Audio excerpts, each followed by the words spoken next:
나라에 대한 예언들이 나옵니다.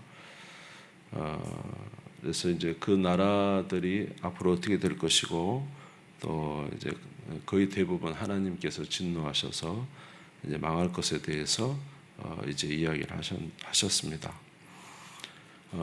이러한 내용들을 보면서 우리가 알 수 있는 것은 하나님은 이스라엘만 다스리는 하나님이 아니고 이 세상 모든 나라를 다스리시는 하나님이시다라는 것이죠.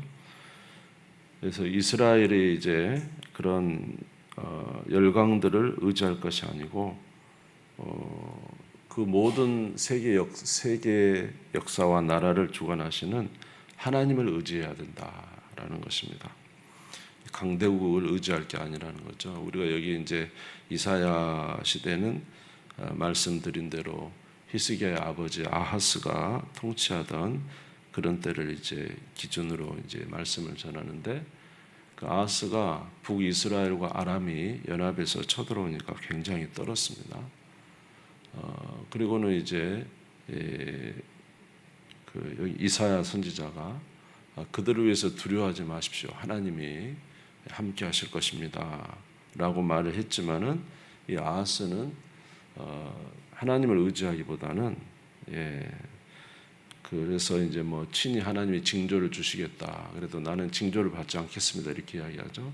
겸손함이 아니고 하나님을 의지하지 않고 이제 아수르라는 북이스라엘과 아람의 연합해서 오는 그것을 두려워하여 더 큰 나라 아수르에 의지하게 되는 것이죠. 그래서 이제 아수르를 의지하다 보니까 이제 아수르에 가서 그들의 신전을 보고는 막 또 와서는 하나님의 성전에다가 그 아수르 신들을 막 세워놓고 이런 일을 하잖아요. 근데 아수르가 처음에는 약간의 도움이 되는 것 같았지만 실질적으로는 북이스라엘과 아람보다 더 처참하게 유다를 이제 압박하고 폭력을 행하고 수많은 조공들을 받아가는 이제 그런 일을 하게 되는 거죠. 도리어 고통이 되었다는 것이죠. 이처럼 이제 그 이스라엘이 의지해야 될 것은 그 열강들에 대한 이런 예언의 말씀을 하시는 것은 하나님이 이런 이방 나라보다 더 크신 분으로 세계 역사를 주관하고 계시는 분이라는 것입니다. 그러면 또 이스라엘 백성들이 아수르를 의지하지 않으면 그럼 애굽을 의지하자 이렇게 말하는 자들이 있어요. 그런데 하나님께서 애굽을 의지하지 마라. 아수르가 애굽도 무너뜨릴 것이다 라고 말씀하시면서 오늘 20장에 말씀하고 있습니다. 자, 우리 4절부터 6절까지 한번 읽겠습니다. 4절에서 6절입니다.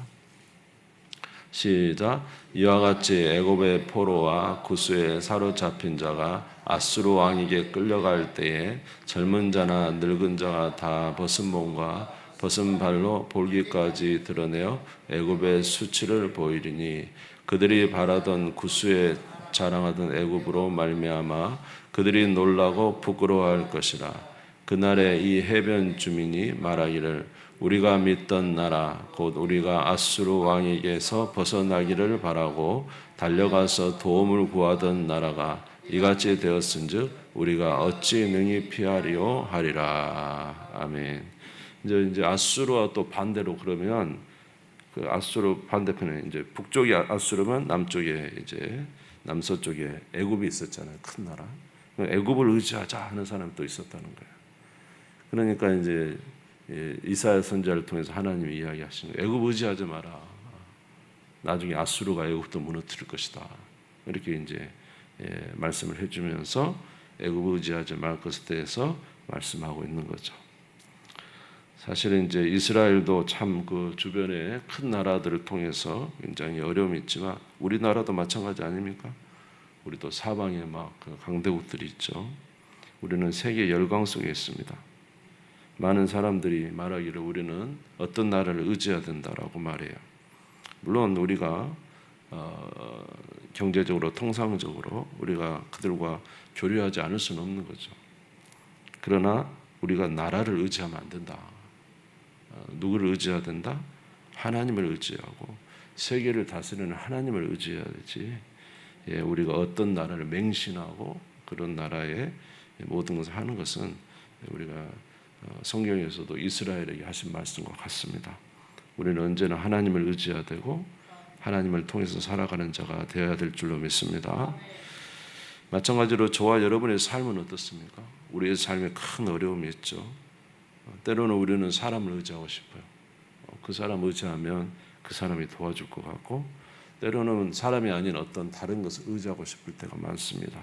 왜냐하면 그들은 커 보이고 크고 강하기 때문에 그렇죠. 그러나 성경에서 말하는 건 뭐예요?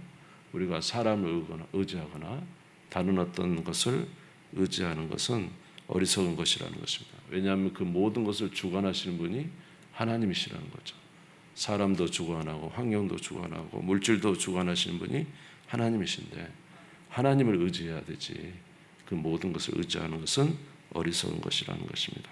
우리는 늘 이 모든 나라를 다스리시는, 우리의 삶을 다스리시는, 사람을 다스리고 환경을 다스리시는 하나님을 의지하는 우리 모두가 되시기를 주님의 이름으로 축원합니다. 세계의 열강들을 무너뜨린 이유가 뭐냐? 다 하나님 한 가지 이유예요. 그것은 이제 그들이 교만하기 때문에 그래요. 이스라엘뿐만 아니라 세계 열강들을 이제 이스라엘 시대에요. 하나님께서 그들을 멸하시는 이유는 그들이 교만했기 때문입니다. 우리 14장을 한번 이제 펴보시기 바랍니다. 14장 12절부터 14절입니다. 세계 주변 나라들에 대한 그 예언이 나오면서 첫 번째로 나온 게 이제 바벨론이 나오는데, 이 바벨론은 지금은 신흥 국가거든요. 이사야 시대 때는. 그러나 나중에는 이제 가장 강력한 나라가 되죠. 바벨론에 대해서 예언을 하신 이유는 뭐냐면, 여러분 그 바벨탑 아시죠? 바벨탑. 하나님을 거역해서 세웠던 탑들. 바벨탑, 바벨론 다 이제 하나님을 거역한 나라의 대표적인 것입니다. 바벨론이 왜 무너졌느냐? 자, 14장 12절에서 14절 읽겠습니다. 시작. 너 아침의 아들 계명성이여 어찌 그리 하늘에서 떨어졌으며 너 열국을 엎은 자여 어찌 그리 땅에서 찍혔는고 내가 내 마음에 이르기를 내가 하늘에 올라가 하나님의 무별 위에 내 자리를 높이리라. 내가 북극 지폐의 산 위에 앉으리라. 가장 높은 구름에 올라가 지극히 높은 이와 같아지리라 하는도다. 그러나 이제 내가 수월 곧 구덩이 맨 밑에 떨어짐을 당하리로다. 아멘. 이 바벨론이 교만했다는 거죠. 아침의 아들 계명은 내가 누구의 자리에 올라? 하늘에 올라 하나님 무별 위에 하나님과 동등됨으로 높아지리라 라는 거죠. 교만.